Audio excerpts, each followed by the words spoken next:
Crossovers have been so popular over the last couple years. I've been seeing some really crazy ones. You know, you got the Smash Brothers video games. We've even got Tekken and Street Fighter characters going against each other. We got this brand new video game that's getting ready to come out, and it features Toriko, One Piece, Dragon Ball, Naruto, and probably a ton of other Shonen Jump characters. So it comes as no surprise that Toei Animation decided to do this really awesome collaboration special, which featured characters from Toriko, One Piece, and even Dragon Ball Z. This was no doubt a great way to, expose the series to more people, and of course to promote Battle of the Gods, which was just released in Japan. But still, this was a pretty cool special. It was pretty much pure, unmitigated fan service throughout, and it was basically just an excuse to get all three of our characters together and watch them do all their special moves. But it wasn't exactly a bad thing. Like I said, this was made for fans of the series. If you were to show this to someone who knew nothing about any of these things, they'd probably just be like, what the fuck am I looking at? Because it's just so insane, and all the art styles are pretty different, but at the same time, they all sort of meld together in a nice way. And the overall plot of the episode is pretty simple. It's actually more of a Toriko special, if anything. That mostly has to do with the setting and the fact that they're fighting against all of these really crazy monsters, and they're having this big contest where essentially they're going to fight for this jewel meat, this grand meat, kind of like the stuff we see in Toriko all the time, that legendary stuff. And, of course, since it's meat, you got Luffy, you got Toriko, and you got Goku, and they really, really want to win that. And what I really loved about this is when we heard about this special for the first time, me and Christian were like, oh, Goku's going to be involved? How the hell is he going to lose anything? And at first when I thought this special was going to start, they were going to find a way to sort of put everybody on an even level, and to a sense they do, but at the end of the day, even the anime sort of acknowledges the fact that Goku is like the leading man here. He's like the most powerful one, because his introduction is definitely notable. And throughout the entire episode, Toriko and Luffy are basically just saying how awesome Goku is.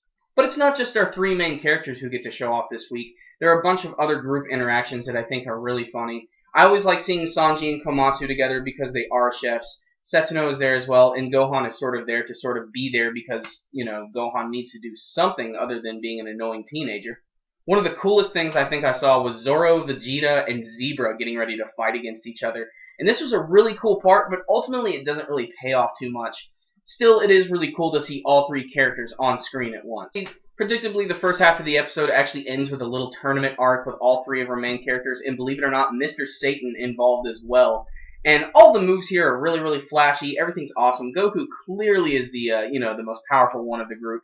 But it's a great way to showcase all of their special moves. You got Goku going Super Saiyan. You got Gear Second for Luffy. And then you got Toriko, who's just literally going insane with his fork and knife and even his fold punches.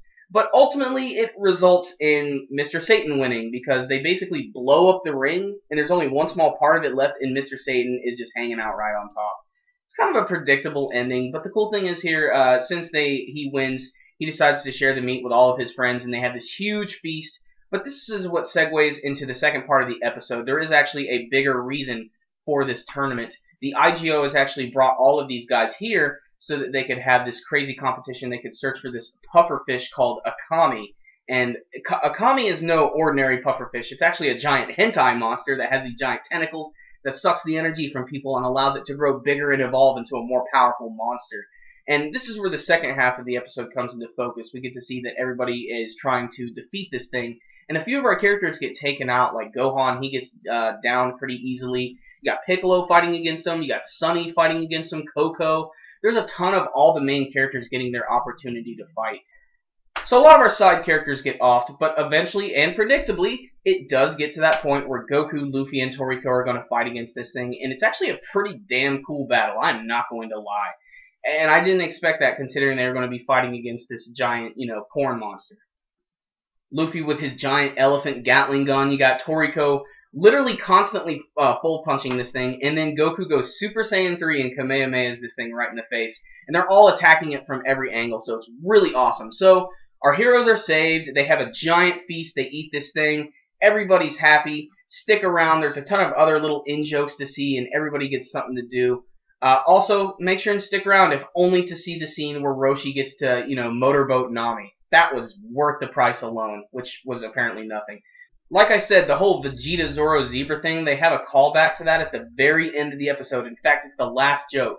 And what do? They reuse the animation they reused before in that scene. and that felt like something of a cop-out. But that's the very last thing you see in it, so it does kind of leave a bad impression. But overall, this episode was really, really fun. It was just so insane, and it makes me appreciate the fact that all the worlds can kind of fit together, and they're so outlandish. You know, and I'm really glad to see that Toriko was involved, because I'm still pretty new with Toriko. In fact, I'm only 30 episodes in. I just saw the episodes, I think it was the end of the Century Soup arc. Right now, the only thing I know is that Toriko is getting ready to grow back his arm, but still, I'm really enjoying that series a lot. So there were a few things in here that I didn't quite understand and I had to look up, but it's really not too much of a spoiler thing. And, you know, Goku, he's the fucking man. I'm glad he was able to, you know, do his shit this week, and I'm glad that they were able to include him. And I know a lot of people are going to be, you know, bitching and disappointing. Why aren't there other animated characters in here? Why isn't Naruto in here? Well, you know what? Naruto is not a Toei animation character, so he's definitely not going to make it in here. So this is a Toei animation thing. This is all about them, and they really had a lot of fun making it. And I loved watching it, so I think you guys should definitely check it out too. I'm not going to give this one a score because it's not canon whatsoever. It's just there to be pure fun, and it is. It's just a really fun special. I kind of hope that they do this every couple of years and, you know, just give them an excuse to have like a big tournament arc. You know, if only to see the characters just fight against each other and interact with each other, which is, as fans, I think that's all we want to see. So that's it. That is the One Piece Toriko Dragon Ball special. You guys should definitely check it out. It's really, really awesome. So if any of you guys have actually seen this special, what did you think about it? Did it meet your expectations? Do you hope to see something more of it in the future? You can let me know with your comments below. Remember, guys, as always, if you like this video, make sure and give it a thumbs up. It really helps them out a lot. That concludes this video today. Super Kami Guru 9000, out.